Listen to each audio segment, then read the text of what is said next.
Hello students, welcome to my channel. तो BA third semester sociology का new batch हमने शुरू कर दिया है और आज के इस वीडियो में हम सोशियोलॉजी का यूनिट नंबर 3 पढ़ने वाले हैं। बीए थर्ड सेमेस्टर सोशियोलॉजी यानी समाजशास्त्र में आपको पढ़ना है भारत में सामाजिक परिवर्तन और सामाजिक आंदोलन। तो उसके एक सीक्वेंस में क्लासेस चल रही हैं, प्लेलिस्ट मैंने बना दी और प्लेलिस्ट में मैं ऑल वीडियोज़ एक सीक्वेंस में ऐड कर देती हूँ। सोशियोलॉजी के अलावा भी अदर सभी सब्जेक्ट की प्लेलिस्ट बनी हुई है। फिर चाहे आप कोई भी सब्जेक्ट पढ़ रहे हैं, हर सब्जेक्ट की क्लास हमारे चैनल सक्सेस मास्टर पॉइंट पे चल रही है। देखिए, आज के इस वीडियो में यूनिट नंबर 3 पढ़ने वाले हैं। यूनिट नंबर 1 और 2 हमने पूरा कंप्लीट कर लिया है। यूनिट नंबर 3 में आपको पढ़ना है सामाजिक परिवर्तन के सिद्धांत। तो सामाजिक परिवर्तन के सिद्धांत में 2 तरह के सिद्धांत आपके सिलेबस में प्रिस्क्राइब्ड हैं। पहला है रैखिक सिद्धांत, दूसरा है चक्रीय सिद्धांत। तो रैखिक सिद्धांत को रेखीय सिद्धांत भी कहा जाता है। तो पहला आपको पढ़ना है रेखीय सिद्धांत के बारे में। तो जितने भी विद्वानों ने रेखीय सिद्धांत का समर्थन किया है और उस पर अपने सिद्धांत दिए हैं, वो हम आज के इस वीडियो में पढ़ने वाले हैं। और नेक्स्ट जो वीडियो मैं अपलोड करूंगी यूनिट नंबर 3 पर पार्ट 2 होगी, उसमें हम चक्रीय सिद्धांत के बारे में पूरा डिटेल में पढ़ेंगे। तो चलिए सबसे पहले सामाजिक परिवर्तन के रेखीय सिद्धांत को देखते हैं। देखिए, सामाजिक परिवर्तन के रेखीय जो सिद्धांतकार थे, जिन विद्वानों ने रेखीय सिद्धांत को प्रतिपादित किया, वो उद्विकासवादियों से प्रभावित थे। उद्विकास क्या है, आपने इसके पहले यूनिट नंबर 2 में पढ़ लिया है, उसका सिद्धांत भी मैं आपको पढ़ा चुकी हूँ। उद्विकास में समाज में जो भी परिवर्तन आता है वो सरलता से जटिलता की तरफ बढ़ता है। तो जितने भी रेखीय सिद्धांतकार थे वो उद्विकासीय सिद्धांतकारों से प्रभावित थे। वे इस मत को नहीं मानते थे कि जो परिवर्तन होता है वो चक्रीय गति से होता है। वो नहीं मानते थे कि ये परिवर्तन है इस तरह से चक्रीय गति से होता है। इनका मानना था कि समाज में जो भी परिवर्तन आता है वो एक रेखीय गति में होता है, रेखा की तरह होता है, क्योंकि उद्विकास भी इसी तरह से होता है। वरना उनका मत है कि परिवर्तन जो है सदैव एक सीधी रेखा में नीचे से ऊपर की ओर विभिन्न चरणों में होता रहता है। नीचे से ऊपर की ओर वो परिवर्तन लगातार होता रहता है। चीज़ें सरलता से जटिलता की तरफ बदलती रहती हैं, ना कि परिवर्तन चक्रीय की तरह से होता है। और बहुत सारे विद्वानों ने चक्रीय सिद्धांत का समर्थन किया है, तो जो आपको मैं नेक्स्ट वीडियो में पढ़ाऊँगी। देखिए, रेखीय सिद्धांतकारों में ऑगस्ट काम्टे, स्पेंसर, मार्क्स और वेबलेन ये सारे विद्वान थे।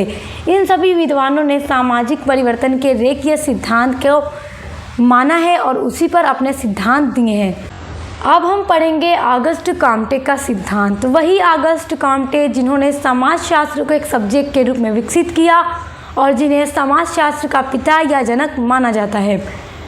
तो ऑगस्ट काम्टे ने रेखीय सिद्धांत में देखिए क्या लिखा है। काम्टे ने सामाजिक परिवर्तन का संबंध मानव के बौद्धिक विकास से जोड़ा है कि समाज का जो परिवर्तन होता है तो मनुष्य के बौद्धिक विकास से ही होता है। मनुष्य का जो बौद्धिक विकास है, बौद्धिक विकास का मतलब ये जो मनुष्य का मस्तिष्क होता है, जो दिमाग होता है, जो सोचने समझने की शक्ति होती है, जैसे जैसे उसमें परिवर्तन आता जाता है तो समाज में भी परिवर्तन आता है, बदलाव आता है। और ऑगस्ट काम्टे ने ही इस पर अपने 3 स्टेजेस के सिद्धांत को प्रतिपादित किया है। यानी देखिए, ऑगस्ट काम्टे ने जो 3 स्तरों का सिद्धांत दिया तो उन्हीं को उन्होंने माना कि जिस तरह से मानव के बौद्धिक विकास होते हैं, मनुष्य का मस्तिष्क का विकास होता है, वैसे वैसे समाज में परिवर्तन आता है, क्योंकि मनुष्यों के सोचने की जो चीज़ें हैं वो बदलने लगती हैं। तो ऑगस्ट काम्टे ने बौद्धिक विकास एवं सामाजिक परिवर्तन के 3 स्तर माने हैं। उन्हीं 3 स्तरों पर वो मानते हैं कि मनुष्य का बौद्धिक विकास भी होता है और जब बौद्धिक विकास होता है तो ठीक उसी के साथ समाज का भी परिवर्तन होता रहता है। आइए उन तीनों स्तरों को पढ़ते हैं। देखिए, पहला जो स्तर है वो है धार्मिक स्तर। ऑगस्ट काम्टे ने बताया कि बहुत प्राचीन समय में, बहुत पहले जो मनुष्य थे वो बहुदेवतावाद में विश्वास रखते थे। उनके ऊपर धर्म का प्रभाव अधिक था और अगर कोई भी घटना हो जाती, कोई भी समस्या उत्पन्न हो जाती, कोई भी प्रॉब्लम आ जाती, समाज में कोई घटना हो जाती, तो उसके पीछे वो किसको कारण मानते थे? ईश्वर को कारण मानते थे। वो मानते थे कि कोई देवी देवता हैं, वो ईश्वरीय शक्ति में विश्वास रखते थे और धर्म का प्रभाव उनमें बहुत अधिक था। तो जो सबसे पहला स्तर उन्होंने बताया, उन्होंने यही बताया कि धार्मिक स्तर था, जिसमें बहुदेवतावाद, एक देवतावाद या प्रकृति की पूजा का प्रचलन था, जिसमें लोग प्रकृति को पूजते थे। दूसरा स्तर था तात्विक स्तर, जिसमें मनुष्य का अलौकिक शक्ति में विश्वास कम हो गया। यानी जो धार्मिक स्तर था उसमें अलौकिक शक्ति में विश्वास था, ईश्वर को पूजते थे, बहुदेवतावाद, अनेकों देवी देवताओं को पूजते थे। लेकिन जैसे जैसे मनुष्य के मस्तिष्क का विकास होता गया, बौद्धिक विकास होता गया, वो तात्विक स्तर में पहुंचता है और अलौकिक शक्ति का जो प्रभाव था वो मनुष्य के ऊपर से कम होता है और प्राणियों में विद्यमान अमूर्त शक्ति को ही सभी घटनाओं के लिए उन्होंने उत्तरदायी मानना शुरू कर दिया। अब उन लोगों ने सोचा कि जो भी घटनाएं होती हैं, जो भी समस्याएं होती हैं, उसके लिए कोई अमूर्त शक्ति है और वही उत्तरदायी होती है, उसके पीछे वही होता है। और जो तीसरा स्तर होगा वो होगा वैज्ञानिक स्तर, जिसमें मनुष्य ने सांसारिक घटनाओं और व्याख्या जो धर्म, ईश्वर और अलौकिक शक्ति के आधार पर करते थे, तो अब वो नहीं करते हैं। अब जब भी कोई समस्या होती है, कोई भी समाज में घटना हो जाती है, तो उसका विश्लेषण मनुष्य कैसे करता है? वैज्ञानिक नियमों एवं तर्क के आधार पर करता है। सोच विचार करके, उस पर वैज्ञानिक विधियों को फॉलो करके जो भी घटनाएं होती हैं उनका विश्लेषण करता है, तब उस पर यकीन करता है। और बहुत पहले ऐसा नहीं था, धर्म का प्रभाव अधिक था। तो ये 3 स्टेज उन्होंने बताए, धार्मिक स्तर, तात्विक स्तर और वैज्ञानिक स्तर।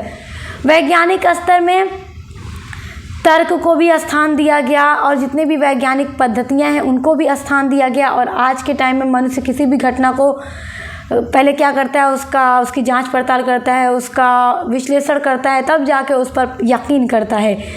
तो ऑगस्ट कॉम्टे ने यही बताया कि जैसे जैसे मनुष्य के बौद्धिक विकास होते गए, वैसे वैसे समाज में भी परिवर्तन आता गया। देखिए, सामाजिक परिवर्तन का जो रेखीय सिद्धांत है उसमें दूसरा सिद्धांत है स्पेंसर का सिद्धांत। स्पेंसर महोदय ने देखिए क्या सिद्धांत दिया। स्पेंसर जो थे वो डार्विन के द्वारा प्रतिपादित जीवों के उद्विकास के सिद्धांत से प्रभावित थे और उद्विकास के सिद्धांत को मानव समाज पर इन्होंने लागू करके बताया कि जीवों के समान ही मानव समाज का भी उद्विकास भी सरलता से जटिलता की ओर और अस्पष्टता से स्पष्टता की ओर होता है। देखिए, डार्विन महोदय जो थे वो जीव विज्ञान के विद्वान थे और उन्होंने अपना जो उद्विकास का सिद्धांत दिया था वो जीवों के ऊपर दिया था। तो उन्हीं के सिद्धांत से स्पेंसर प्रभावित हुए और जो सिद्धांत डार्विन ने उद्विकास का जीवों के ऊपर लागू किया था, तो स्पेंसर ने वही सिद्धांत मानव के समाज पर लागू किया।